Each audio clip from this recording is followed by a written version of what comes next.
El aire estaba frío, demasiado frío para ser una tarde de primavera. Las hojas crujían bajo mis botas mientras caminaba por un sendero que parecía no tener fin. El bosque a mi alrededor se extendía como si fuera infinito, sus árboles altos y delgados me miraban con silenciosa vigilancia. Pero lo que realmente capturó mi atención fue el muro. No era cualquier muro, era alto, imponente, hecho de piedras grises desgastadas por el tiempo. Y había algo en él. Algo que no debía estar ahí. Mis manos temblaron cuando toqué la superficie rugosa del muro. Parecía antiguo, como si llevara siglos ahí, separando dos mundos desconocidos. Pero lo más extraño fue el sonido, un leve murmullo, casi imperceptible, proveniente del otro lado. Me incliné hacia adelante, intentando escuchar mejor, pero cuanto más cerca estaba, más fuerte se volvía el ruido. Era como un eco lejano, pero también como si alguien estuviera susurrando mi nombre. Mi corazón empezó a latir con fuerza. ¿Debería seguir adelante? ¿Qué secretos escondía ese muro? Antes de que pudiera pensarlo dos veces, noté una grieta en la pared, justo lo suficientemente grande como para pasar por ella. Mis pies avanzaron sin pedir permiso, guiados por una curiosidad incontrolable. Al cruzar, todo cambió. El aire ya no era fresco, sino húmedo y denso, como si respirara vida propia. Los colores eran diferentes, más saturados, como si el mundo entero hubiera sido pintado con un pincel diferente. Y entonces lo vi, un camino de tierra que serpenteaba entre los árboles, invitándome a seguirlo. Caminé durante lo que parecieron horas, aunque podría haber sido minutos. Cada paso revelaba algo nuevo, algo insólito. Había flores que brillaban en la oscuridad, aves cuyos cantos eran melodías hipnóticas y luces flotantes que parecían bailar al compás de un ritmo invisible.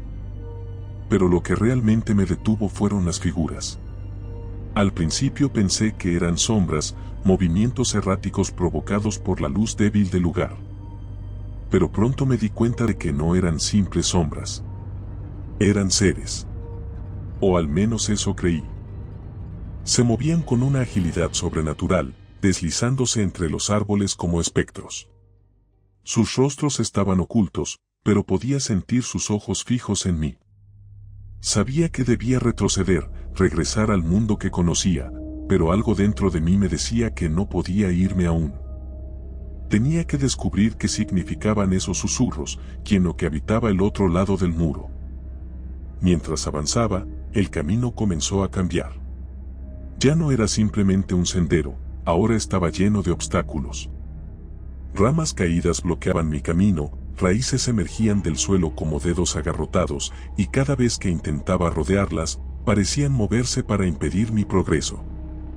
Pero lo peor no eran los obstáculos físicos, sino los sonidos. Los susurros habían aumentado de volumen, convirtiéndose en una cacofonía de voces que resonaban en mi cabeza. Algunas eran amables, otras furiosas, y otras. Otras no tenían palabras, solo emociones crudas e intensas. Entonces, cuando ya estaba a punto de rendirme, vi algo que me hizo detenerme en seco. En medio del camino, había un árbol gigantesco, tan grande que parecía tocar el cielo.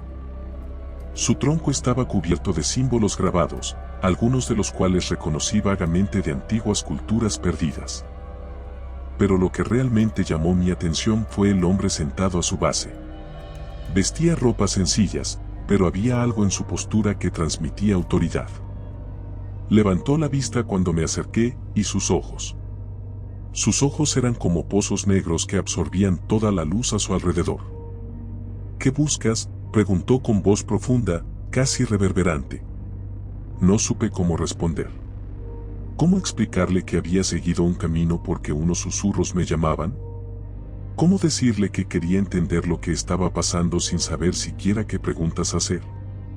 Pasa algo aquí, logré articular finalmente. Algo que no entiendo. El hombre asintió lentamente, como si ya supiera lo que iba a decir. Este lugar, comenzó, no es como el tuyo. Aquí, los límites entre lo real y lo imaginado son difusos. Lo que ves, lo que escuchas puede ser verdad o mentira. Puede ser pasado, presente o futuro. Todo depende de cómo lo percibas. Sus palabras me dejaron perplejo. ¿Estaba diciendo que este lugar era una especie de reflejo de mi propia mente? O tal vez algo más complejo, algo que trascendía la lógica humana. Y tú, continuó, señalándome con un dedo huesudo, tú has cruzado el umbral sin saber lo que te esperaba. Ahora debes decidir si continuar adelante o regresar al mundo que conoces. Antes de que pudiera responder, el suelo bajo mis pies comenzó a temblar. Las ramas del árbol se retorcieron, lanzando sombras danzantes sobre el claro. Las figuras que había visto antes salieron de entre los arbustos, formando un círculo a mi alrededor. Sus siluetas se hicieron más definidas, revelando caras distorsionadas, ojos vacíos y bocas que se abrían sin emitir sonido. Sentí un escalofrío recorrer mi espalda. Estaba atrapado, rodeado por criaturas que no pertenecían a ningún mundo conocido. Pero entonces ocurrió algo inesperado. Entre las sombras empecé a distinguir formas familiares. Personas que había conocido, lugares que había visitado, momentos que había vivido. Como si todas esas experiencias estuvieran siendo devueltas a mí en forma de fantasmas. «Espera», grité, intentando romper el círculo. Yo no quiero dañar a nadie. Pero las sombras no escuchaban. Se acercaban poco a poco, sus movimientos fluidos y letales. Entonces, cuando ya estaba a punto de perder la esperanza, recordé algo. El árbol. Sus símbolos. Tal vez ellos tenían la respuesta. Corrí hacia el tronco y comencé a tocar los símbolos, uno por uno. Algunos vibraban bajo mis dedos, otros emitían un brillo tenue. De repente, una luz cegadora iluminó todo el claro. Las sombras retrocedieron, chillando como si les quemara. Y entonces, tan rápido como había aparecido, todo se apagó. Cuando abrí los ojos, estaba de vuelta frente al muro. La grieta seguía ahí, pero ahora parecía sellada, como si nunca hubiera existido. Me alejé lentamente, sintiendo el peso de lo que acababa de vivir. Sabía que no podía contarle a nadie lo que había pasado, porque nadie me creería. Pero también sabía que volvería. Porque el muro no había respondido todas mis preguntas. Y mientras haya secretos por descubrir, siempre habrá un camino que nos lleve a través de él. Si te gustó el video, por favor dale me gusta y suscríbete al canal, esto nos ayuda a seguir contando historias. Gracias.